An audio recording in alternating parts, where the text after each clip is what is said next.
किसी भी तरीके के फैमिली डिस्प्यूट पे अगर आपके खिलाफ बिना जांच के कोई कार्रवाई की जा रही है, एफआईआर दर्ज किया जा रहा है, 498 है, दहेज है, घरेलू हिंसा के केसेस में अक्सर ऐसा होता है। दोस्तों जय हिंद, नमस्कार, मैं एडवोकेट आशीष मिश्रा।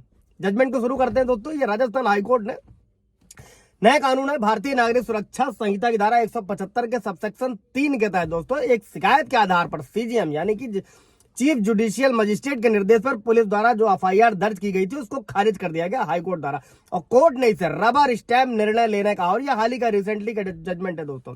कोई सवाल जवाब होगा तो पूछेगा। और साथ ही कहा कि मजिस्ट्रेट रबर स्टैम्प की तरह एफआईआर दर्ज करने का आदेश नहीं कर सकते, खासकर पारिवारिक विवादों से उत्पन्न होने वाली शिकायतों में। दोस्तों केस टाइटल है गोवर्धन लाल सोनी, अन्य बनाम राजस्थान राज्य। दोस्तों और हाई कोर्ट की पीठ ने फैसला सुनाया कि पारिवारिक विवादों के मामले में मजिस्ट्रेटों को फैमिली बॉन्डिंग को मजबूत करने, सद्भाव को बढ़ावा देने का लक्ष्य रखना चाहिए, और आरोपों की सच्चाई और जो विश्वसनीयता है उसका सावधानी पूर्वक पता लगाकर एफआईआर दर्ज करने का निर्देश दिया जाना चाहिए दोस्तों। और मजिस्ट्रेटों को कार्रवाई न करने से पहले मजिस्ट्रेटों को कोई भी कार्रवाई करने से पहले उन्हें जो भी रिलेवेंट एसेसरीज है दोस्तों उसके साथ अच्छी तरह से पुष्टि करनी चाहिए। और साथ में ही पारिवारिक विवादों में आपराधिक शिकायतों को जो की जाती है पत्नी और उसके घर वालों द्वारा लापरवाही से या उचित जांच के बिना नहीं लिया जाना चाहिए, क्योंकि इससे किसी तरीके का अनुचित उत्पीड़न होता है पति और उसके परिवार वालों का दोस्तों। और आपराधिक न्यायालयों में दोस्तों व्यक्तिगत प्रतिशोध या बेवजह का एक्सटॉर्शन के लिए ये एक इंस्ट्रूमेंट की तरह इस्तेमाल किया जा रहा है। कई सारे जजमेंट है दोस्तों सुप्रीम कोर्ट के, हाई कोर्ट के।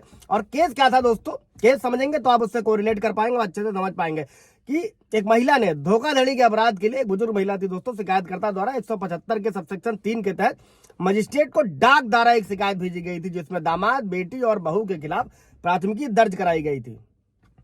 मामला यह था दोस्तों कि आरोपियों ने कई मौकों पर उससे बहुत सारा पैसा लिया, आभूषण लिया, जिसे वापस करने से वो मना कर रहे थे। और याचिकाकर्ताओं के वकील ने प्रस्तुत किया, ये पेश किया कि शिकायतकर्ता ने संपत्ति के हस्तांतरण के लिए एक समझौते के तहत पैसे और आभूषण दिए थे, जिसका उसने तीसरे पक्ष को संपत्ति बेचकर उल्लंघन किया, इसलिए ब्रीच ऑफ कॉन्ट्रैक्ट के तहत धोखाधड़ी का दावा कर रही थी। और कोर्ट ने रिकॉर्ड देखने के बाद में, सब समझने के बाद में, जो पैसे और आभूषण वापस ना देने से कोई आपराधिक अपराध नहीं बनता, और यह माना गया कि याचिकाकर्ता के खिलाफ कोई भी कथित अपराध नहीं बनता। इसके बावजूद मजिस्ट्रेट ने एफआईआर दर्ज करने का आदेश दिया दोस्तों। कोर्ट ने माना कि आदेश में कोई भी सामग्री या चर्चा दर्ज नहीं की गई जिसके आधार पर मजिस्ट्रेट ने कथित धोखाधड़ी की गंभीरता या अपराध का प्रथम दृष्टया आकलन किया हो दोस्तों। हाईकोर्ट ने यह कहा था कि मजिस्ट्रेट होता क्या दोस्तों, 175(3) में डायरेक्ट मजिस्ट्रेट के यहाँ कंप्लेंट दर्ज कराई जा सकती है। एक एफआईआर होती है जो आप लोग थाने में दर्ज कराते हो, एक मजिस्ट्रेट के यहाँ डायरेक्शन लिया जा सकता है, डायरेक्ट भी शिकायत करी जा सकती है। उस पर पूरा ब्रीफ वीडियो है, कोई सवाल जवाब होगा तो पूछ लीजिएगा। और इसी के साथ में कोर्ट ने कहा कि जो सीजीएम थे उन्होंने पुलिस को केवल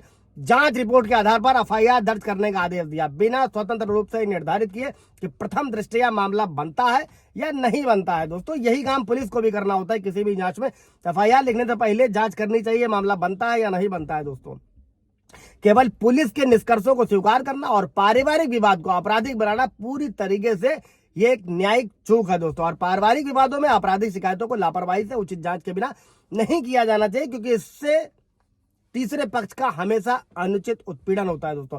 क्योंकि इसमें भी यही हुआ कि फैमिली याचिकाकर्ता की जो रिक्वेस्ट थी उसको एक्सेप्ट हो गई और एफआईआर को रद्द कर दिया गया। दोस्तों सवाल जवाब होगा पूछिएगा। Thank you.